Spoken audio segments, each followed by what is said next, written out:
This is Barbara Kingsolver's new book, Flight Behavior. It's quite a tome compared to some of her other novels. But, like many of her other books, it is concerned with environmental issues, especially global warming. Moments I really love in this book are all description. And I'm not just talking about descriptions of landscapes or animals, but descriptions of people and their struggles. One of the things I loved most about the book is the way it opened, so I want to read you some of that. It tells you that everyone, no matter what walk of life they come from, has their problems. It doesn't matter if they're a university professor, or research scientist, or a stay-at-home mom. I'll start from the very first line. A certain feeling comes from throwing your good life away, and it is one part rapture. Or so it seemed for now to a woman with flame-colored hair who marched uphill to meet her demise. Innocence was no part of this. She knew her own recklessness and marveled, really, at how one hard little flint of thrill could outweigh the pillowy, suffocating aftermath of a long disgrace.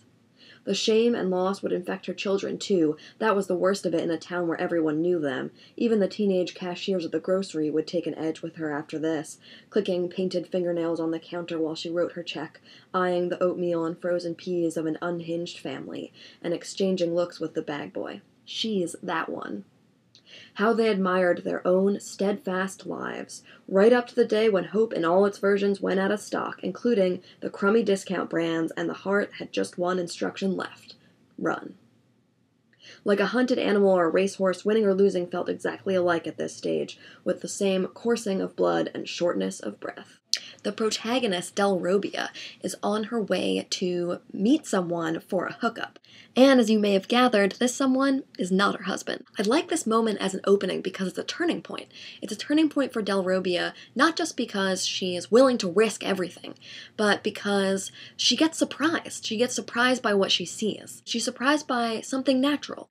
It's like she sees the beauty of a sunrise and decides to change her life, but it's not a sunrise. I also love that Delrobia is religious. Yeah, she doesn't always go to church, and even when she does, she doesn't pay the closest attention to what's going on. But at the top of that mountain, what comes to her is a passage from the Bible.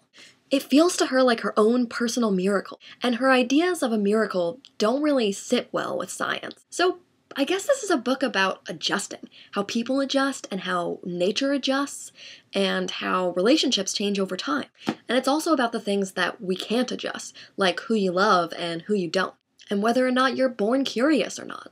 We don't have a whole lot of control over that. This is Flight Behavior, and you're watching Brave Little Books. Speaking of flight behavior, I'm going to be away for a few weeks. Next week, we'll have a guest review from a friend who offered to cover while I'm away, and I'm really excited about that, so I hope you are too. Stay tuned for next week.